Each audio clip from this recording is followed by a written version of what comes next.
Boa noite, pessoal. Estou aqui de novo. Estou aguardando a entrada do nosso presidente para falar um pouco do esporte paralímpico.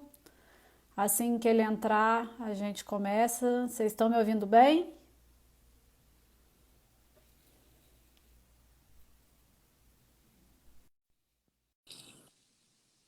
Todo mundo me ouvindo bem? Guardando aí o presidente do Comitê Paralímpico entrar. Boa noite, presidente. Boa noite, Marcela.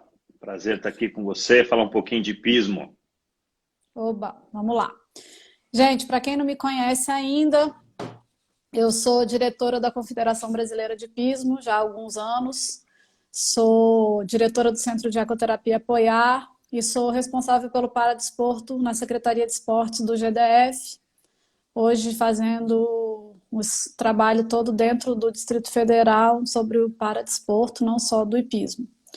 Trabalho já com ecoterapia há muitos anos e toco o hipismo paralímpico brasileiro na CBH desde 2004, como diretora depois de algum tempo, mas fiz minha estreia em Jogos Paralímpicos em 2004 e estamos aí até hoje indo para o quinto, acho que 5 Jogos Paralímpicos já. Queria agradecer o presidente do Comitê Paralímpico Internacional, Andrew Parsons. É muito difícil a gente conseguir ter o presidente do Comitê Paralímpico Internacional numa live. Realmente, para a Confederação Brasileira de Hipismo, é uma grande honra ter você aqui com a gente, presidente. Andrew é presidente do Comitê Paralímpico Internacional, ex-presidente do Comitê Paralímpico Brasileiro e membro COI. A nossa live hoje vai falar um pouquinho da evolução do esporte paralímpico no Brasil, a trajetória desse esporte no Brasil, e a gente vai ver se a gente consegue estender um pouquinho aí para o esporte mundial mesmo. Boa noite, Andrew. Obrigada mais uma vez. Gostaria que você falasse um pouquinho de você para algumas pessoas do esporte, do hipismo, que estão aqui com a gente, que não te conhecem. Bom, meu nome é Andrew Parsons, eu sou presidente do Comitê Paralímpico Internacional desde 2017. Eu fui 8 anos presidente do Comitê Paralímpico Brasileiro, antes disso, de 2009 a 2017. Estou envolvido aí no esporte paralímpico desde 97, então já se vão aí 23 anos. Como você falou, sou membro hoje do Comitê Olímpico Internacional, exatamente por ser presidente do IPC. E já vi muita gente bacana. Tem atleta paralímpico já aqui na live. Eu já vi o Lauro Chaman, do ciclismo, e vi o brasileiro, e vi o Patrício Guglielmelli, cavaleiro da modalidade, hipismo paralímpico, da Argentina. Grande amigo, tivemos juntos aí em competições pelo mundo. Um abraço. Eu gosto muito de reconhecer sempre os atletas paralímpicos quando eles estão em solenidades, enfim. Acho importantíssimo a gente fazer isso. E é um prazer falar sobre o hipismo. O hipismo é uma modalidade que literalmente está dentro da minha casa. E é bom a gente falar sobre de onde a gente começou com essa história no Brasil, aonde chegou, né, o hipismo, digamos assim, de 2002, 2003 até 2020, o caminho que ele percorreu, da visão do Comitê Paralímpico Brasileiro, que é onde eu estava na época. A gente falar um pouquinho também sobre para onde vai o hipismo no mundo. Eu acho... Olha o Patrício aí, abraço enorme, André, um abraço enorme para você, Patrício. Quero te ver em Tóquio ano que vem. Então, presidente, era por aí que a gente queria começar. A gente tem uma trajetória grande já no esporte, já são muitos anos de hipismo paralímpico no Brasil, mas nem tantos anos assim quando a gente fala numa modalidade paralímpica e a evolução que o esporte teve no Brasil. Eu queria que você contasse um pouquinho para a gente, até porque você chefiou a missão do primeiro campeonato mundial que o Brasil participou de hipismo paralímpico, lá de 2002, 2003 até os dias atuais, mais ou menos como a gente está indo, e a gente vai evoluir aí na live. Boa noite, Bom, a gente Felipe. começou... Obrigada pela presença. Olha o Felipe X aí. A gente começou, do ponto de vista de Comitê Paralímpico Brasileiro, finalzinho de 2002, começo de 2003. A gente teve um contato, foi contactado pela Confederação Brasileira de Hipismo. Na época, responsável pela modalidade na confederação era a Gabriele Brigitte Walter, ali de Biúna, que hoje é uma classificadora internacional das mais reconhecidas no mundo. Na época ela estava como responsável, ela recebeu meio que uma incumbência da esposa do então presidente da CBH, que era o Camilo Ascar, a Flora Ascar, meio que pediu que a Gabriele começasse a desenvolver essa modalidade no país. E ali ela entrou em contato com o Comitê Paralímpico Brasileiro na época. Na época eu era secretário-geral do CPB, o presidente era o Vital Severino Neto, que me incumbiu, de certa forma, de olhar para essa modalidade um pouco mais de perto, entender como ela funciona, como a gente podia trazê-la para dentro do CPB e, enfim, como conseguir fazer com que atletas cavaleiros ou amazonas brasileiros participassem de Paralimpíada. Então, começou num evento em março de 2003, em Ibiúna, era um fórum de classificadores, ou seja, um evento para desenvolver classificadores aqui no Brasil e também classificar os atletas brasileiros, né? Vieram classificadores do exterior. E naquele momento a gente fez uma visita ao local do evento, foi o presidente Vital, fomos eu e foi o diretor técnico do Comitê Paralímpico Brasileiro à época, o Kleber Veríssimo. E ali a gente começou uma espécie de uma negociação com o IPEC, que era um comitê executivo do hipismo, ainda dentro do IPC. Naquele momento, o hipismo paralímpico não era uma modalidade dentro da Federação Internacional de Hipismo, Federação Equestre Internacional, a FEI. Ele era ainda dentro do Comitê Paralímpico Internacional.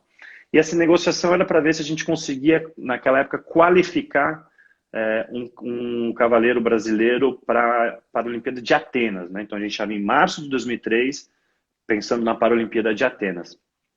Obviamente que naquele momento, iniciando o programa, teria que ser feito através de um wildcard, que é um convite. Essa é a pergunta que eu ia te fazer. A gente não teve um aproveitamento técnico, índice técnico na nossa primeira participação nos Jogos de Atenas em 2004.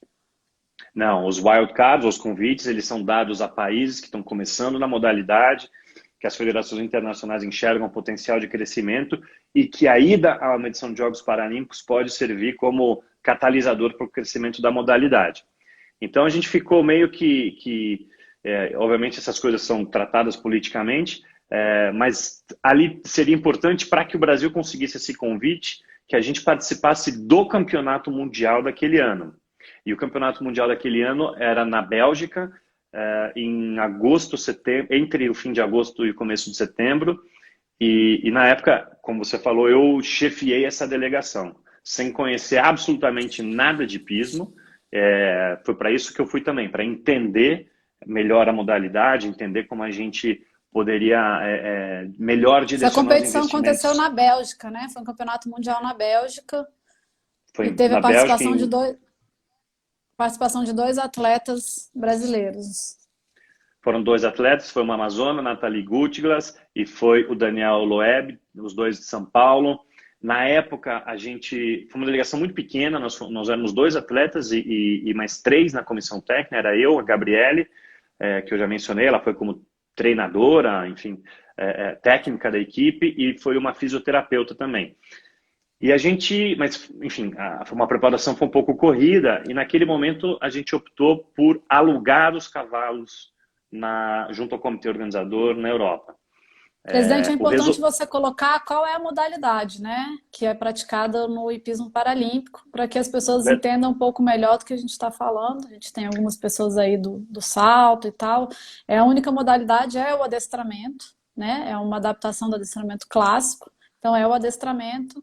Então, foi sua primeira participação na Bélgica, sem conhecer do adestramento, especificamente falando. Não, eu não conhecia nada de hipismo, era exatamente para isso, para a gente entender melhor os processos, para eu observar a realidade do hipismo paralímpico em nível internacional e trazer esse conhecimento para o CPB, para a gente poder direcionar melhor ali os investimentos na modalidade.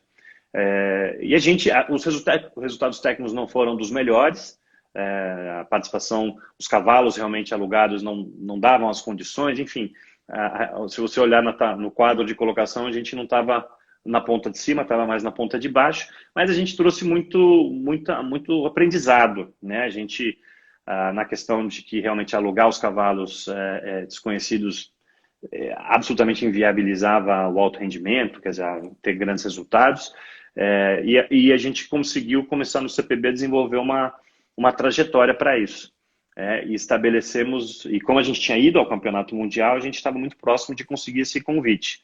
E aí o passo seguinte, aconteceram alguns campeonatos no Brasil no segundo semestre de 2013, que foi um sul-americano, mas que, se não me engano, basicamente todos os atletas eram brasileiros, um ou outro argentino, e teve o Parapan-Americano de Mar del Plata, em 2003.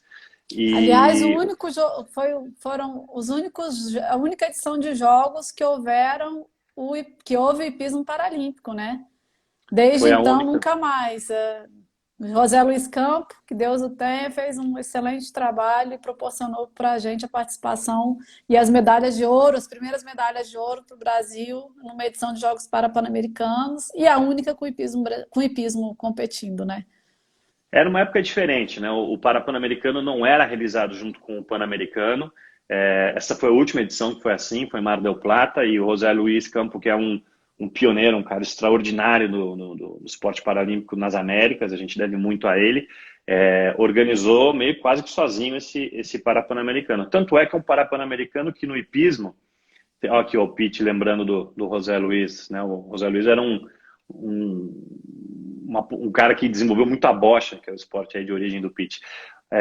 Mas ele fez quase no peito e na raça aquele Parapan-Americano, e tiveram atletas nesse Parapan-Americano da Alemanha e da Noruega, que foi a E maneira encontrada para a gente validar essa competição no ranking internacional. E essa competição foi usada pelo CPB na época para definir quem seria o atleta brasileiro a representar o país, caso a gente ganhasse realmente aquele convite, Mas, que na acabou se verdade, esse convite concretizando. já veio nominal, né? Na época.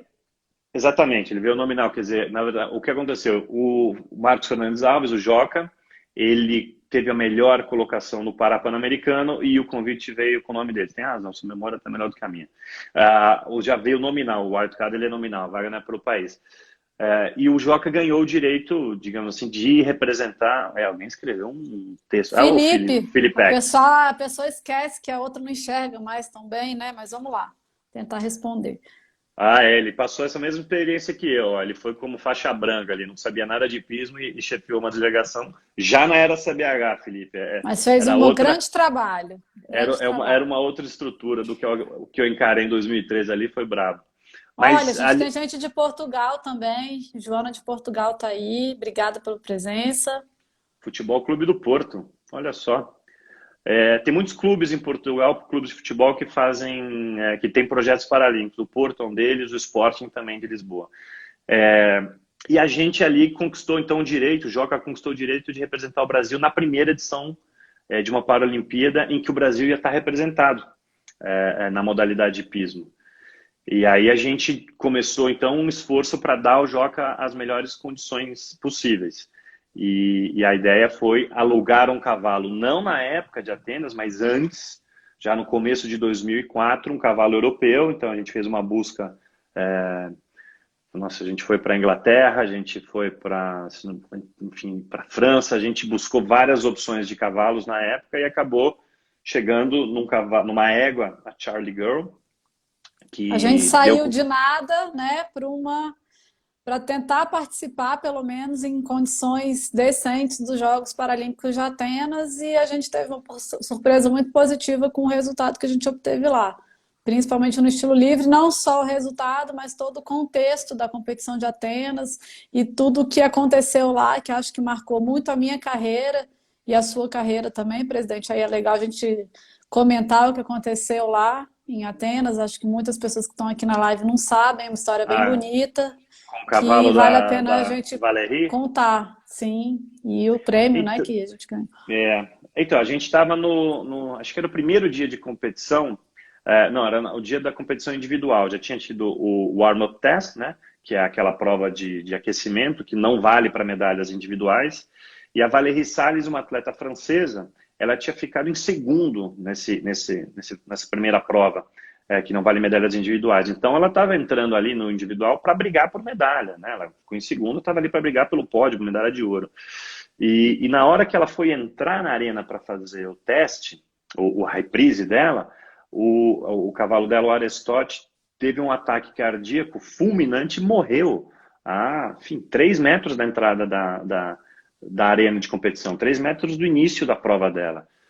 E foi realmente uma imagem terrível. Eu lembro que você foi tirar ela debaixo do cavalo, né? Porque ela é uma atleta cadeirante, paraplégica, então ela não estava conseguindo sair sozinha, né? A perna dela estava ainda presa debaixo do arestote.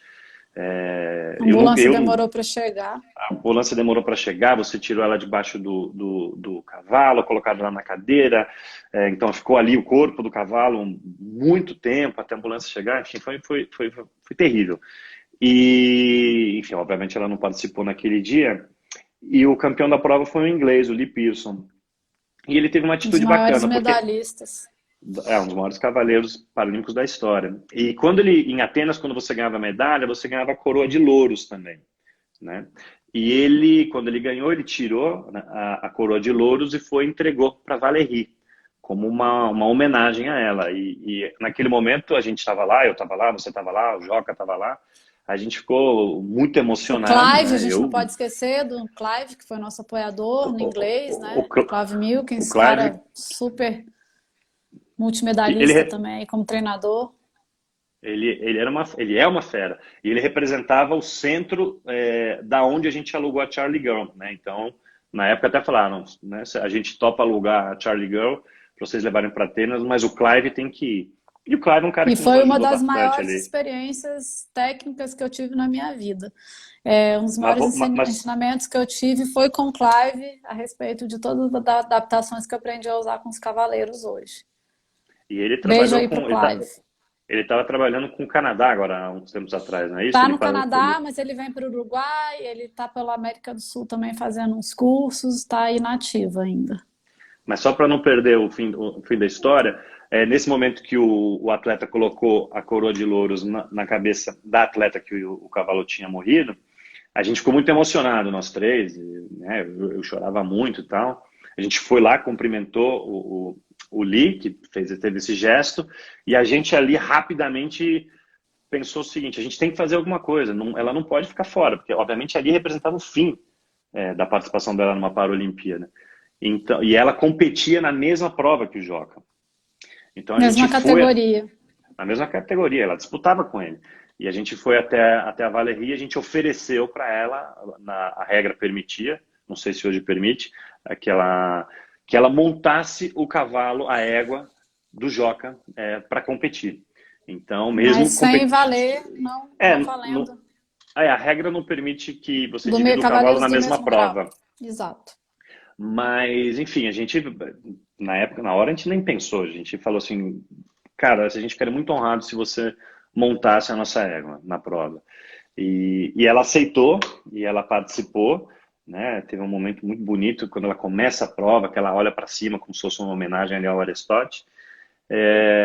Enfim, ficou todo mundo muito, muito tocado, comovido. E no final a gente foi reconhecido no início do ano seguinte com o prêmio vindo do Comitê Internacional de Fair Play, por ato ou gesto de fair play, né? Então esse ato da gente emprestar, né, a égua para Valérie, a gente acabou ganhando esse prêmio de fair play, que realmente eu tenho muito orgulho desse prêmio, porque competir é muito importante, as medalhas são fundamentais para uma série de coisas, mas eu acho que esses gestos, disso que o esporte é feito. Então algo que eu guardo com muito carinho na minha memória. E o hipismo é um esporte onde a gente trabalha com dois corações constantemente, né? Então a gente tem que ter o cavalo nas melhores condições e o cavaleiro nas melhores condições. Mas voltando aqui para a nossa live e falando o assunto que é a evolução do nosso esporte, a gente chegou em Atenas. E depois de Atenas, presidente? O que aconteceu e como que evoluiu o esporte no Brasil? Você ainda Então, não era presidente, você era não. secretário-geral. Era secretário-geral. Nessa altura de Atenas, já até tinha casado com uma moça do hipismo paralímpico. E dentro do CPB eu ficava muito próximo à modalidade. A gente foi aprendendo, né? Então ficou muito claro que a gente tinha que buscar um outro nível de cavalo, um outro nível de entrosamento entre o cavaleiro, o cavalo, enfim, porque o Joca, apesar de montar um cavalo de bom nível, ele fez alguns treinamentos e participou de algumas competições com a Charlie Girl, que não era o ideal. E aí, em 2006, a gente foi numa qualificatória para Pequim com 6 cavaleiros brasileiros, foi na Bélgica, aliás, no mesmo lugar do Mundial de 2003, E eu E a queria te gente fazer levou... uma pergunta, presidente, para você continuar aí na explicação. A gente está falando em Aham. 6 cavaleiros, passagens aéreas, transporte aéreo para os cavalos. De onde vem esse dinheiro? Como que o hipismo brasileiro paralímpico conseguiu ter essa trajetória financeiramente? Como isso aconteceu? É importante que as pessoas saibam também. Esse, Rafaela, beijo para você. Obrigada pela presença. Lilian, nossa Stuart. Guigui também está aqui. Vamos lá. Felipe, a então, gente pode escrever juntos o livro. esses recursos vinham do CPB, do Comitê Paralímpico Brasileiro, né, que você tinha ali que apoia todas as modalidades paralímpicas, e ainda funciona dessa maneira, cada modalidade tem um orçamento dentro do CPB. Então o hipismo tinha ali um orçamento, esses recursos vêm da lei das loterias, então né, da arrecadação que vem das loterias da Caixa, e uma parte desse recurso era investido no hipismo, quer dizer, você tinha um percentual por modalidades. Então a gente tentava achar exatamente isso. O hipismo é um esporte que é caro pela questão dos cavalos, né? Hoje os cavalos, né, são bastante caros, o transporte dos cavalos é caro. Então a gente estava tentando sempre otimizar, A buscar gente essa ainda não tinha equação. uma logística, né? A gente estava Não. conhecendo a modalidade ainda e tentando achar o nosso espaço aí nessa E a gente foi trajetória.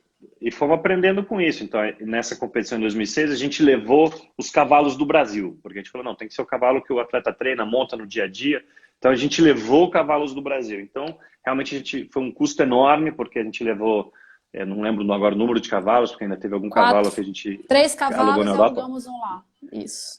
E eles disputam, enfim. E aí, quando a gente percebeu que, apesar daí do entrosamento, digamos assim, né, do conjunto cavaleiro-cavalo, o nível dos cavalos que a gente tinha no Brasil não estava no nível dos cavalos europeus. Então, a gente foi aprendendo aos poucos. E aí, a gente chegou no modelo já no ano seguinte, que foi o Campeonato Mundial na Inglaterra, em 2007. A gente, que aí eu acho melhor que talvez você contar essa história aí desse modelo. A gente foi chegando a essas conclusões, precisamos de cavalos. Não dá para alugar cavalo, não dá para fazer de novo Atenas alugar e o atleta não ter tanto conhecimento, tanto contato com o cavalo. Também não adianta levar os do Brasil porque não tem nível e é um custo muito, muito alto. Então, se chegou aí a um formato, que foi um formato que levou o Brasil a uma fase Aí a de gente muita mudou de vitória. fase, na verdade, né? A gente evoluiu, a gente deu um salto muito grande aí na modalidade. Na verdade, a gente teve muitas reuniões, a gente viu quais eram os melhores modelos a serem seguidos, e a gente teve a participação, aí eu gosto de dizer, da Laura, mãe da Elisa. Na época eles estavam morando na França. A Elisa é uma amazona que montava no Brasil e foi morar na França. E lá a gente foi treinar num centro hípico francês, que chama Liver de Dressage. E lá a gente teve uma outra visão do que é o cavalo de adestramento e do que é o cavalo de adestramento paralímpico. E a partir daí a modalidade teve um salto muito grande. E aí eu acho que acho que você pode continuar contando. Foi quando a gente conseguiu de verdade estar em nível competitivo de uma forma bem mais barata, né? Que foi quando... E aí a gente volta um pouquinho aí. Na verdade, o hipismo paralímpico ainda não era uma modalidade FEI, não era uma modalidade dentro da Federação Equestre Internacional, era uma modalidade individual que era regulamentado pelo IPEC na época. E aí eu vou deixar um pouco para você continuar contando essa história, que acho que você sabe um pouco melhor que eu dessa questão de federações, confederações, explicar um pouquinho aí essa mudança, né? Exato. A gente estava O Mundial nesse momento. O Mundial de de 2007 transição. foi de um jeito, ou seja, era ainda o último Mundial em que o Comitê Paralímpico Internacional era a Federação Internacional do Hipismo, e já para a Olimpíada de Pequim, já entrou aí a figura da Federação Equestre Internacional. Então, naquele momento, o IPC decidiu tornar independentes algumas das modalidades que ele administrava diretamente. Então, na época, foi o ciclismo, tiro com arco, o hipismo e o tênis de mesa, se não me engano, que foi mais ou menos Presidente, esse como isso mesmo momento. acontece no IPC? O IPC administra algumas modalidades ainda? Ainda Ainda é no assim, formato do Comitê Paralímpico Brasileiro? Sim, o Comitê Paralímpico Internacional ele funciona como, digamos assim, o COI do Paralímpico, né, a Organização Guarda-Chuva que a gente chama, mas também ele funciona como uma federação internacional de 10 modalidades. 4 de verão, 5 de inverno e uma modalidade que não é paralímpica. Então, naquele momento, mais essas 4 anteriores. Então, a gente era responsável por 14 modalidades naquela época, o que é impossível, né? A gente não consegue atender bem todas as modalidades. O CPB respeitava esse modelo e ainda o faz no Brasil. Então, se a modalidade é administrada pelo IPC em nível internacional, é administrada pelo CPB em nível nacional. Então, naquele momento, não foi só que internacionalmente as modalidades, o hipismo, por exemplo, foi para a FEI. No Brasil, isso acontecia também. Então, aquele também foi o momento em que o hipismo paralímpico do Brasil começou a ser administrado diretamente pela CBH.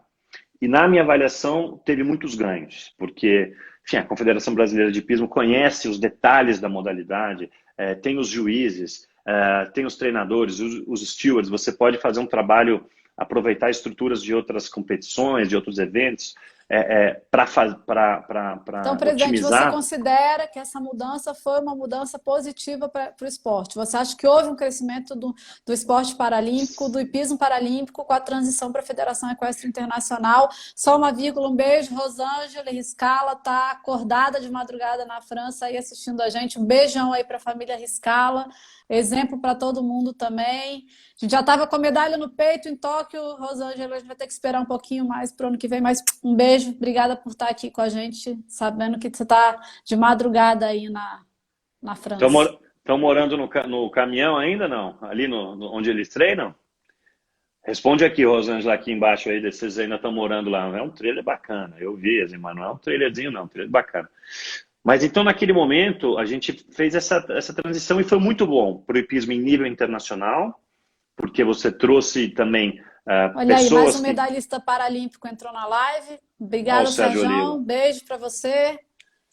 E falando de 2007, né, a gente fala do Sérgio, porque em 2007 o Sérgio foi campeão mundial e medalhista de bronze na outra prova. Então ele veio com 2 medalhas, o Brasil ficou A em única quarto medalha por dourada equipes, até hoje do hipismo paralímpico, né?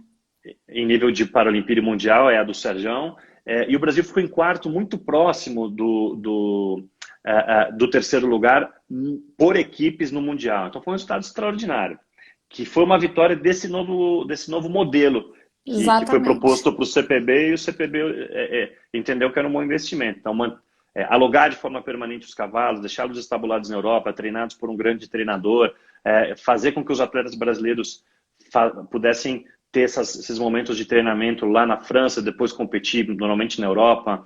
Enfim, isso deu muita qualidade. E o Sérgio teve esses resultados fantásticos no Mundial. E aí na Paralimpíada de Pequim, e Pequim foi uma Paralimpíada por hipismo especial, porque por questões sanitárias o hipismo não foi na capital chinesa, né? O hipismo foi em Hong Kong, então nosso time de hipismo, que a Marcela estava, que o Sérgio estava, o Joca, a Elisa e o Davi, que eram os cavaleiros na Importante dizer época. também, continuando, que o Sérgio era o grande favorito à medalha de ouro nos Jogos de Pequim. Mas ele teve um problema, o cavalo teve uma cólica muito forte, teve que fazer uma cirurgia e deixou o Sérgio a pé muito próximo dos Jogos. É o que pode acontecer com o hipismo quando a gente envolve cavalo e cavaleiro.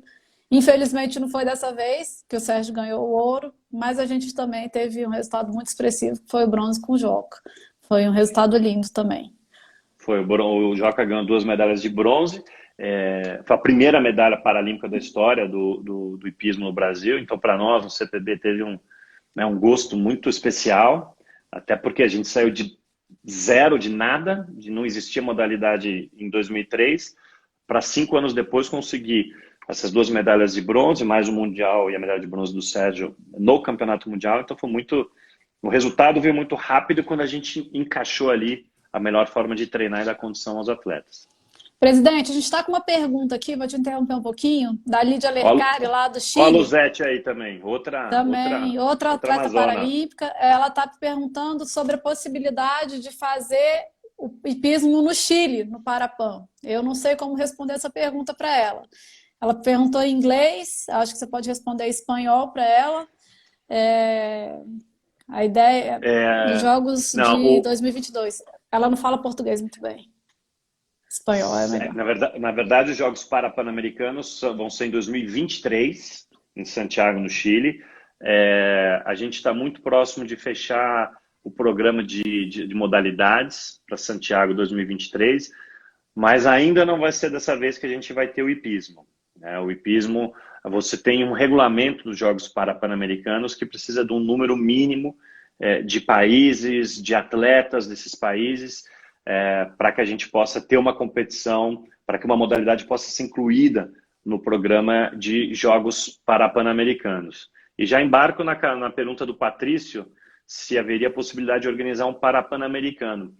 Isso é uma questão que a FEI pode organizar. Essa pergunta eu também queria fazer para você, presidente. A gente consegue fazer um Parapan fora da edição dos Jogos Parapan-Americanos validado? Como seria isso? Não, claro que sim. As federações internacionais têm autonomia para fazer suas competições regionais. Nas e isso Américas, entraria, na Europa, por exemplo, no programa de qualificação para os Jogos Paralímpicos de Paris, por exemplo? Isso pode ser, isso depende muito da FEI, né, quando propor ao Comitê Paralímpico Internacional o seu critério de qualificação para os Jogos, ela colocar essas competições regionais. Já existe então, o europeu. Então, o Brasil pode propor essa competição, no caso, e, pode, e entrar no sistema de qualificação internacional. Isso é algo que aí a FEI propõe ao Comitê Paralímpico Internacional, que aprova, ou não, dependendo do critério utilizado por cada federação internacional. Mas é uma iniciativa da Federação Internacional. Organizar um campeonato, já que não está nos Jogos Parapan-Americanos, organizar um Parapan-Americano específico da modalidade. Outras modalidades que também não estão no Parapan-Americano fazem. Nos Jogos Parapan-Americanos fazem seu Parapan individualmente na sua modalidade. Entendi. Então, é um caminho interessante para ser percorrido. Hoje, nas Américas, se não me engano, Brasil, Argentina, Canadá e Estados Unidos fazem, né, a modalidade de uma forma mais estruturada. Existem atletas de alguns países, tem, né, do México, a gente já viu em competições. Na Colômbia começou uma iniciativa, tinha um atleta, um atleta amputado, ex-militar. Mas a gente ainda precisa de mais a modalidade para pleitear na Paralimpíada. Na Paralimpíada não, nos Jogos Parapan-Americanos precisa ter mais países e mais atletas de cada um desses países. Certo. A gente tem algumas perguntas aqui que eu queria responder. Uma das perguntas é a da Aliana. A Aliana me pergunta se existe um ranking e em que lugar o Brasil está. Sim, existe um ranking, o ranking da Federação Equestre Internacional, é o ranking por equipes, né? Ranking por países e o ranking individual. O Rodolfo Riscala estava em primeiro lugar no ranking individual, na categoria dele, acho que ele está em terceiro, se não me engano, a Rosângela ele está aqui na live, pode me corrigir. E o Sérgio também estava entre os primeiros no ranking na categoria dele. Então, sim, existe um ranking e vocês podem sempre ver na Federação Equestre Internacional. A gente tem uma outra pergunta aqui do novo diretor de paraequestre da Federação Hípica de Minas Gerais, que é o Luiz Eduardo Menin. Parabéns, Luiz Eduardo, aí pela eleição. Bacana. O que a gente ele pergunta como a gente pode fazer para a gente ter mais atletas competindo no Brasil. A gente falou sobre isso ontem na live da Andi Brasil. A ideia é que a gente fomente ainda mais através do Centro de Ecoterapia e através da Andi Brasil. Existe esse projeto, é um projeto de fomento entre a Associação Nacional de Ecoterapia e a Confederação Brasileira de Hipismo, para que a gente proporcione a mais cavaleiros a oportunidade de competir no adestramento paralímpico e que a gente forme mais instrutores de equitação também nessa área. Nossa ideia é essa. Acho que eu respondi essas duas perguntas, acho que a gente parou no Parapan, fora do Parapan de Santiago. Isso, e paramos na trajetória aí, paramos em Pequim. Então vamos lá, que a gente ainda tem... Temos ainda Londres e Rio e Tóquio para falar. Exatamente. Então acho, começou, e esse trabalho... Luzete, rapidinho, vai estar... Você pode rever a live, ela vai estar salva depois que a gente terminar no site da Confederação, no Instagram da Confederação. E aí você pode rever lá, durante 24 horas. Então, com os resultados de Pequim e do Mundial 2007, a gente junto com e aí já com a CBH assumindo a modalidade, né? Aí o CPB passou a ter um papel mais de financiador da modalidade, mas se achou o caminho, né? E entre Pequim e Londres a gente teve grandes resultados. nos abertos internacionais. Alguns atletas brasileiros estavam muito bem nos rankings internacionais.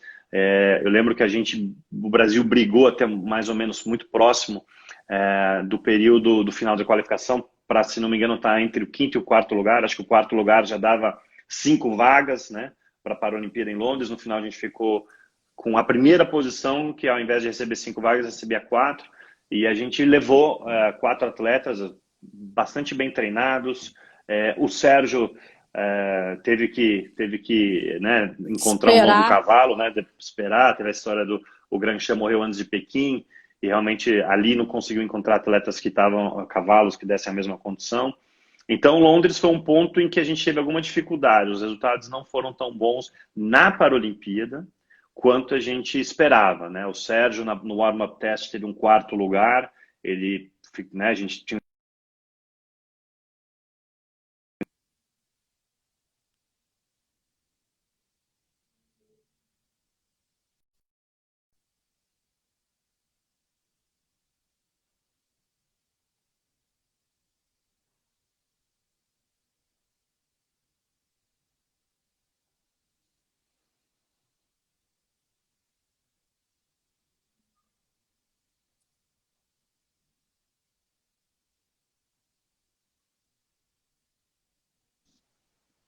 caímos, Não sei o que aconteceu. caímos e Caiu. já voltamos. Não sei o que aconteceu. Mas, enfim, o pessoal tá voltando. Já voltei. E a gente, enfim, não foi tão bem quanto a gente achou que podia ter ido, mas nos campeonatos entre Pequim e Londres a gente teve uma boa participação. Então não era que o caminho estava equivocado. Enfim, muita coisa acontece na Paralimpíada. Não sei se você quer também entrar um pouco alguns detalhes, mas enfim, Londres foi um ponto fora da curva nesse crescimento do Brasil na modalidade. A gente se preparou, a gente conseguiu encontrar um bom cavalo para o Sérgio. O Joca vinha já com um cavalo velho, que era o Lutinei. Já não tanta forma, teve problemas veterinários. Elisa e o Davi mantiveram o que a gente esperava deles. A gente tinha esperança com o Sérgio, mas também não foi dessa vez, não foi em Londres.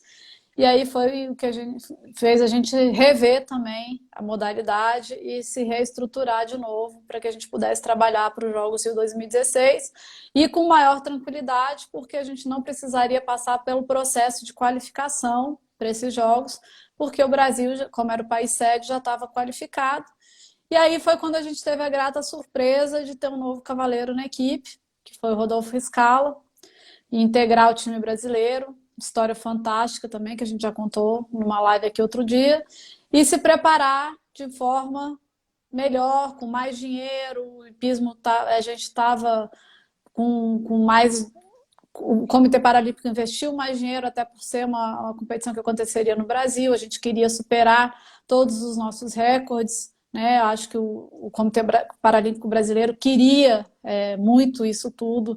Então, queria ter recorde de medalhas, queria ter recorde de modalidades com medalha. Então, o investimento foi muito grande. Mas mesmo assim, para o hipismo foi muito difícil. A preparação foi muito difícil.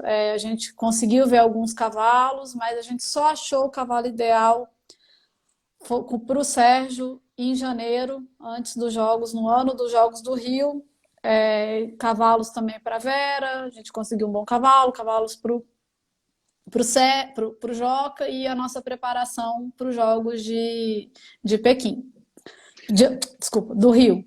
E aí, você pode continuar dizendo. Tá. Só vou destacar duas pessoas que estão conosco na live. Tubiba. Primeiro antes do Tubiba tem o Joe Campbell, que é da World Para Volley, que ele foi extremamente importante para o desenvolvimento do voleibol paralímpico no mundo, mas fundamentalmente nas Américas. Ele é americano. Hi, Joe. I think you already understand some Portuguese, so I'll carry on in Portuguese. But it's a Pleasure to have you in this live. É um grande amigo também. E o Tubiba, que foi diretor técnico do CPB nos 8 anos que eu... Participou desse processo todo do hipismo, quase enlouqueci o Tubiba com cavalo para cá, cavalo para lá, e ele não aguentava mais ver cavalo, e eu perturbando ele, e esse processo todo aí de inscrição para os jogos, mas enfim, obrigado aí por tudo, Tubiba, grande amigo nosso. Não, o Tubiba foi fundamental não só no hipismo, mas em todas as modalidades aí nos jogos, tanto de Londres quanto no Rio. Foi meu braço esquerdo, direito. Aí, pessoal, Dornelles está na live, vocês já podem cobrar dele o nosso curso aí, junto com a Confederação, para fomento da modalidade e preparação de mais atletas aí, hein? Mas o ciclo do Rio ele teve uma característica diferente, que é importante mencionar, que é o seguinte: a gente já tinha as vagas por ser país anfitrião. Então, essa é uma dificuldade que o hipismo tem, porque a maioria das competições é na Europa. Então, o Brasil é um dos poucos países de fora da Europa que é um dos players aí dessa modalidade. Mesmo com essa questão logística, é difícil. Então, há de se reconhecer o esforço da CBH, do próprio CPB e dos atletas, da Marcela, em disputar de igual para igual com países que, enfim, é aquilo que a gente sempre fala da Europa. Dirige Beijo, Moisés. Dirige uma hora, tá num outro país participando do aberto e tal. Então, essa pressão da qualificação era sempre muito grande. Para Londres, para Pequim, foi muito grande. Para o Rio não foi tanto, mas aí, obviamente, o CPB, e aí eu já era o presidente, quer dizer, em Londres eu já era, mas para o Rio a gente tinha umas metas muito agressivas. E uma das metas que a gente alcançou foi a edição de Paralimpíada com disparado o maior número de modalidades ganhando medalhas. E o hipismo ganhou as 2 medalhas de bronze. A gente teve a preocupação de não acontecer os Jogos Paralímpicos do Rio 2016, agora a gente enfrenta a mesma preocupação com os Jogos Paralímpicos de Tóquio. Eita, presidente, vamos lá! Não, inclusive hoje eu estava falando com um grande amigo meu, que é uma pessoa importante lá dentro do COI, e a gente falava sobre a preparação para Tóquio, e uma das coisas que a gente tem conversado exatamente, e é um dos grandes... não entraves, mas é uma das grandes discussões agora. Esse adiamento dos jogos vai custar bastante dinheiro. Então, quem paga o quê? E uma coisa que está muito clara é que a gente vai ter que diminuir o que a gente chama de nível de serviço. Ou seja, se o comitê organizador tem X número de carros para atender X número de pessoas, não os atletas, obviamente, mas, enfim, VIPs, pessoal de Federação Internacional, pessoal dos comitês olímpicos nacionais, comitês paralímpicos nacionais, a gente vai ter que descer um pouco isso, né? Nós, todos, o IPC e todos os países, nós vamos ter que ajudar o comitê organizador a otimizar o recurso que eles têm. Porque você imagina que só o fato de adiar um ano, você tem que manter o comitê organizador funcionando um ano a mais do que o previsto. E só isso já é um gasto enorme. Então a gente vai ter que fazer isso. E o que eu brincava com ele foi exatamente isso que você fez uma alusão. A gente enfrentou tanto problema para conseguir organizar, botar de pé os Jogos do Rio, né? No final o IPC nós tivemos que vir aqui mais antes do previsto, correr atrás de dinheiro. Obviamente eu era vice-presidente do IPC, tinha as conexões com os níveis de governo aqui no Brasil na época, então a gente conseguiu, enfim. Fica para uma outra live essa história toda, que até vale a pena contar um dia, mas ela é comprida. Que a gente, para o Japão, a gente se acostumou já com um nível de serviço menor. Né? Quem lembra de algumas instalações, do transporte, muitos países, quando você oferece um nível de serviço de T1, que é transporte carro para os presidentes de comitês paralímpicos nacionais e tal, no Rio não teve. E talvez em Tóquio não tenha, porque a gente vai ter que ajudar. Presidente, acho importante você dar uma resposta aqui, Flávia Buquerque, que eu acho que é importante deixar bem claro para ela que o nível do serviço paralímpico é ainda melhor que o nível do serviço olímpico muitas vezes. Não, eu que tenho experiência já da minha 5ª Paralimpíada, eu posso dizer que o serviço é o mesmo nível ou ainda melhor em algumas coisas. Não, é o mesmo nível de serviço. Ele é planejado para o nível de serviço ser o mesmo, né? Até porque não faz sentido você ter um nível de serviço implementado para os Jogos Olímpicos e você fazer um downgrade, digamos assim, para os Jogos Paralímpicos. Aliás, a gente sempre recomenda para os comitês organizadores que planejem primeiro a Paralimpíada, porque ela vem depois, e depois a Olimpíada, porque você tem esse momento da transição e que, na verdade, você tem razão, você tem um incremento na questão da acessibilidade nesse período de transição. Exatamente. Então, a preocupação é muito maior. Não se preocupe que o nível... em questão de estrutura. O nível de serviço será o mesmo, mas ele pode ser mais baixo em comparação com edições anteriores dos Jogos Olímpicos e Paralímpicos. Mas são discussões que a gente ainda está travando com o comitê organizador de Tóquio. Voltando para o hipismo. Vamos finalizar Rio, porque a gente só tem mais 15 minutos de live. Então, no Rio. E vamos voltar para o Rio. No Rio, a gente teve um resultado muito expressivo do Sérgio, as 2 medalhas de bronze, a categoria dele, a classe dele, que no hipismo a gente chama de grau, né? Foi muito competitivo. E ele conseguiu. Tinham 27 conjuntos participando. E alguns bicho-papões, né, da modalidade, né? O pessoal, os ingleses, enfim. E o Sérgio superou ali adversários que tradicionalmente vinham ganhando dele ou vinham disputando muito próximo dele as medalhas, como, por exemplo, a Laurenti, a atleta de Singapura, o menino da Letônia, que agora, depois do Rio, subiu nos rankings, é um dos favoritos para medalha em Tóquio. Então ele... Tem gente pedindo para a gente abrir mais 1 hora. Moisés, eu tenho que saber lá com o marketing da CBH se a gente pode abrir mais 1 hora. A gente pode ficar aqui mais 1 hora, eu e o presidente. Agora, se pode abrir mais 1 hora, aí depende da CBH. Tem que ver com eles lá. Vou tentar abrir mais 1 hora. Tô vendo aqui, olha, Flávia. Trabalhamos muito no Rio 2016 para ter o mesmo nível, é verdade. Flávia era responsável por uma operação muito pequena, que era simplesmente toda a parte de alimentação dos jogos. Só comida. Desde o restaurante da Vila, que é, enfim, um restaurante para atender milhares de pessoas ao mesmo tempo, até toda a operação de alimentação. Um beijo, Flávia.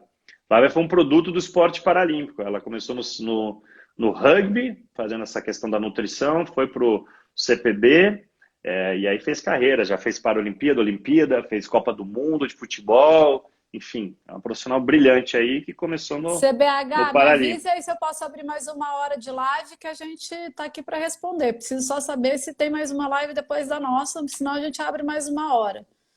Preciso aí só que me respondam isso. Presidente, vamos voltar no Rio e depois a gente segue. Então o Rio deu alguns outros ensinamentos importantes, quer dizer, uma das coisas que eu sempre falo quando falo de hipismo é que o esporte que eu conheci em 2003, quando fui naquele primeiro campeonato mundial, e o esporte que foi, digamos assim, disputado na Paralimpíada do Rio, e a gente tem acompanhado esse ciclo até Tóquio, é outro esporte. O nível de cavalos é outro completamente diferente, e obviamente aí o custo desses cavalos é outro, então o investimento que demanda mas é exponencialmente maior. Você gasta muito dinheiro para você conseguir um cavalo, ou então você consegue um apoiador, né, que possa... E uma das coisas que é interessante, que eu acho que talvez, aproveitando que o Dornelles estava aí na live, o Brasil tem é um pouco diferente dos países europeus, né, pelo que eu aprendi nesses anos todos. Os europeus, pelo hipismo convencional ser muito popular, eles têm uma quantidade maior de cavaleiros. Grande parte dos cavaleiros de Amazonas Paralímpicas são cavaleiros do convencional que sofrem um acidente, enfim, a gente tem alguns exemplos, por exemplo, o austríaco, o Peppo Pucci, que foi uma grande sensação, se não me engano, pré-Londres, e ele era um atleta de CCE, mas a primeira Paralimpíada dele, se não me engano, foi em Londres, e vem bem desde então, mas são... Joca, o Riscalo... Então, esse é o perfil, e o Brasil sempre teve um perfil mais... da ecoterapia. Até a última competição internacional que o Brasil foi, estava 2-2, né? Você tinha o Sérgio e a Vera, que vieram aí desse caminho da ecoterapia, e você teve 2 cavaleiros que sofreram acidentes ao longo da sua vida, que era o Joca e o Rodolfo. Né? O Rodolfo não foi um acidente, ele foi uma doença que deixou sequelas, mas são ex-cavaleiros do convencional, digamos assim, que adquiriram deficiência e continuaram. Então, é um pouco diferente esse modelo, né? O Brasil é uma potência, acho que na ecoterapia, né? O número de praticantes, e você é uma especialista em construir esse caminho da ecoterapia até o alto rendimento, e é um caminho proposto aí sei que você está em conversas com a Federação Internacional, para a região das Américas, né? Eu acho que vale a pena até tocar nesse ponto aí é uma região diferente, é um continente diferente, né? É muito maior do que a Europa. A gente teve a oportunidade agora, desculpa te interromper, de estar com a Federação Equestre Internacional no começo do ano. Na verdade, era uma reunião que ia durar 40 minutos, durou um dia inteiro. que a gente chegou a esse modelo, que é o modelo da América do Sul, que é o caminho da ecoterapia ao quarto programa, que é o que acontece também que aconteceu também nos Estados Unidos, que pegou o nosso modelo, que eles contrataram um treinador inglês excelente, Michel Solim, que fez esse mesmo processo de pegar ex-praticantes de ecoterapia, investir muito dinheiro, obviamente eles têm muito mais dinheiro que o Brasil, e transformar o hipismo paralímpico lá. E hoje os Estados Unidos se tornou uma potência internacional no hipismo paralímpico e justamente nessa ponte, nessa transferência da ecoterapia para o quarto programa para o hipismo paralímpico, que é o que a gente vem tentando fazer também através da ANDE e da Confederação Brasileira de Hipismo. Eu recebi o convite da Federação Equestre Internacional de desenvolver esse trabalho aqui na América do Sul. A gente já estava com uma programação praticamente fechada para Trinidad e Tobago, mas devido à pandemia a gente também teve que adiar um pouquinho esse sonho, esse trabalho, mas que eu acho que no segundo semestre, aí, se Deus quiser, a gente consegue continuar implementando. E aí é o que a gente vinha falando, né? A mudança, a perspectiva pós-Rio mudou muito. O Rio já teve uma qualidade de cavalos absurda, nível muito alto. E eu queria até te perguntar isso, presidente, assim, para mim, eu falei isso ontem na live de ontem, e eu gosto de dizer que para mim foi o auge da minha carreira. Eu falei para você que seria uma medalha paralímpica no Rio 2016. Eu acho que qualquer treinador e qualquer atleta sonha em ganhar uma medalha no seu país. E dentro de todas as adversidades que o hipismo ainda proporciona para a gente conseguiu uma medalha incrível, aliás, 2 medalhas incríveis nos Jogos do Rio 2016. Acho que eu vibro até mais do que o Sérgio. A gente vê isso nas fotos, eu ainda me emociono. Eu falei isso ontem na live com a Andy. Eu ainda me emociono quando eu me lembro do que aconteceu no Rio e a gente ali de mão dada. E cada atleta que entrava, a gente falava, não vai dar, vai dar, não vai dar, vai dar. E a gente ficou até... O Sérgio era um dos últimos cavaleiros, um dos primeiros cavaleiros a entrar, e a gente ainda tinha quase todos os outros para passarem. E eu falava, nossa, agora vem o menino da Irlanda, e agora tem Singapura. E aí acabou que a italiana teve problema com o cavalo dela. E foi simplesmente demais a medalha de bronze no Rio de Janeiro. Lembra, né? Eu vibrando e chorando que nem uma doida, né, Lilian? Rodrigo Braga, meu amigão, meu parceiro, entrou também aqui na live. A gente vai continuar mais uma hora. A CBH já me liberou aqui. Presidente, tem mais uma hora pra gente? Uau, eu só sigo ordens nessa live aqui. Ó, o Rodrigo Braga, que é o médico não oficial do hipismo paralímpico brasileiro. Tá, participou de muita delegação. Agora ele é oficial. Ó, subiu a patente. Ele foi... Ontem o Ronaldo oficializou a participação dele no Olímpico e no Paralímpico. O médico está importante demais. Agora, uma coisa legal do Rio, além das medalhas do Sérgio, que foram extraordinárias, e teve esse momento de tensão, porque, obviamente, ali, nos últimos dias, eu era presidente do Comitê Paralímpico Brasileiro na época, e ali a gente já tinha visto que uma das metas, que era o 5º lugar geral, a gente não ia conseguir chegar. Mas a gente tinha um monte de outras. Então, essa medalha de bronze do Sérgio... Você estava até meio triste nesse dia, né, presidente? Falei, pelo amor de Deus, hoje não. Vamos, hoje é dia de vibrar, essa medalha vem. O Vitor Oliva estava lá com a gente também. Algumas medalhas que a gente achou que ia ganhar, não ganhamos. Outras que a gente não achava que ia ganhar no Rio, ganhamos. Então foi muito... Não, Rodrigo, não é de nada não, vou cobrar. Você acha que é de graça? As coisas são de graça não, depois a gente vai cobrar de você, né? Tá lhe agradecendo. Muito obrigado por tudo, nada. Não é assim que a banda toca, não. Mas uma coisa, além das medalhas do Sérgio, eu tive uma história muito legal, que foi a do Rodolfo, que participou da primeira Paralimpíada dele muito pouco tempo depois de adquirir a deficiência. Machucado, cicatrizando, nossa, que loucura. Então, acho que, se não me engano, foi menos de um ano depois do... Sim. Então, quer dizer, ali ele estava ainda primeiro se acostumando com o corpo, a nova condição do corpo dele, enfim, com as amputações, enfim. E poucos meses. Ó, o Moisés está me dizendo aqui que daqui a pouco eu tenho que fechar e abrir de novo, tá? Daqui a 2 minutinhos eu fecho, encerro e entro de novo. Pessoal, tô seguindo aqui as orientações do Moisés Olha, para a gente continuar a live. Rosângela Riscala, a mãe do Rodolfo, está falando 5 meses depois dele adquirir a deficiência dele, ele já estava na Paralimpíada competindo.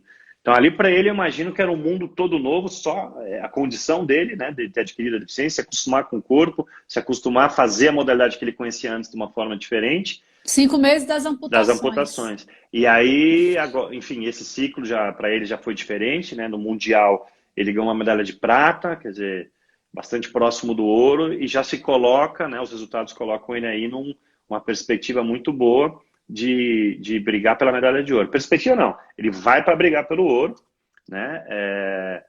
Obviamente. A gente terminou o Rio, obviamente, que aí a gente vai chegar em Tóquio ainda. Calma. Eu já tô com horário para Tóquio. Calma. A gente já vai lá. Então, assim, o Rio foi isso. Ele ensinou pra gente muita, né? Teve muitas coisas positivas, de ensinamentos, inclusive tomamos queriam dar um cano na gente com cavalos, gente de outros países. Tomamos um cano, mas recuperamos. E aí a gente, então, aprendeu muito e começamos a olhar para o que seria Tóquio, né? A gente tem atletas, o que está pintando é que a equipe brasileira para Tóquio vai ser uma equipe diferente do que tem sido ao longo das últimas edições de Paralimpíada. Menos cavaleiros. Não será uma equipe. Não será uma equipe, são 2 cavaleiros, mas os planos que a gente vem acompanhando é de que serão 2 cavaleiros, uma concentração aí na preparação desses 2 cavaleiros, mas com planos talvez mais ambiciosos, talvez essa seja a Paralimpíada em que o Brasil vá no hipismo com os planos mais ambiciosos em termos de resultado de medalha.